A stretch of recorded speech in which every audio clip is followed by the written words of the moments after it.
ಆತ್ಮೀಯ H16 news ಅರ್ಥಾತ್ ಹೇ ಸಿದ್ದರಾಮ್ಗೆ ಸ್ವಾಗತ. ನಾನು ನಿಮ್ಮವ MI ಅಥವಾ ಮಲ್ಲಪ್ಪ ಜೋತಾಬ. ಆತ್ಮೀಯರೇ, ಈಗಾಗಲೇ BDCC ಬ್ಯಾಂಕ್ ಸದ್ದು ಜೋರಾಗ್ತಾ ಇದೆ ದಿನಕ್ಕೆ. ಅದರಲ್ಲೂ ಲಿಂಗಾಯತ್ ವರ್ಸಸ್ ಜಾರಕಿಹೊಳಿ ಈ ರೀತಿ ಮಾಡ್ಬೇಕಂತೇಳಿ ಕೆಲವು ಜನ ಪ್ರಯತ್ನ ಮಾಡಿರ್ಬೋದಿಲ್ಲ ಅಂತಲ್ಲ. ಆದರೆ ನಿಜವಾಗಿಯೂ ಲಿಂಗಾಯತ ನಾಯಕರು BDCC ಬ್ಯಾಂಕನ್ನು ಗೆಲ್ಲಲಿಕ್ಕೆ ಸಾಧ್ಯತೆ ಅನ್ನುವಂಥ ಒಂದು ಪ್ರಶ್ನೆಗಳು ಇತ್ತೀಚೆಗೆ ಮತ್ತಷ್ಟು ಕಾಡ್ತಾ ಇದ್ದಾವೆ.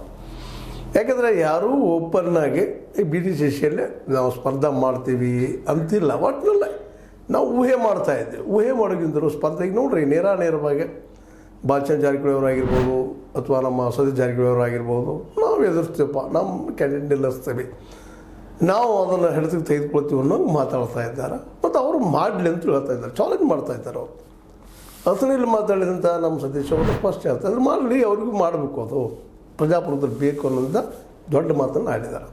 ಇನ್ನು ಇವ್ರು ಎದ್ದು ನಿಲ್ಲಬೇಕಲ್ರಿ ಅನ್ನುವಂಥದ್ದು. ಭಾಳ ಜನ, ವಿಶೇಷವಾಗಿ ನಮ್ಮ ಲಿಂಗಾಯತ್ ಕಮ್ಯುನಿಟಿ ಅದರಲ್ಲೂ ನಾಯಕರ ಬಗ್ಗೆ ಭಾಳಷ್ಟು ಜನರಿಗೆ ವಿಶ್ವಾಸ ಇಲ್ಲ. ಓಪನ್ ಬರ್ತಾರಪ್ಪ ಇವರು ಜಂಟಿಯಾಗಿ ಅಂತೇಳಿ. ಮತ್ತು ಈಗಾಗಲೇ ಕತ್ತಿಯವರು, ರಮೇಶ್ ಕತ್ತಿಯವರು ಒಂದಷ್ಟು ಮೀಟಿಂಗು ಮಾಡಿದರು, ಚರ್ಚೆನೂ ಮಾಡಿದರು, ಮೂರದ್ರ ಬಗ್ಗೆನೂ ಮಾತಾಡಿದರು. ವಿಶೇಷವಾಗಿ ಎರಡದ್ರ ಬಗ್ಗೆ ಅಂತ ಭಾಳ ಟ್ರಸ್ಟ್ ಅದ ಅವ್ರಿಗೆ. ಮುಖ್ಯವಾಗಿ ಹುಕ್ಕೇರಿ ಮತ್ತು ಹೀರಾ ಶುಗರ್ ಫ್ಯಾಕ್ಟ್ರಿಗಳು ತನ್ನ ವಶಕ್ಕೆ ತೊಗೋಬೇಕು ಅನ್ನೋಂಥದ್ದು.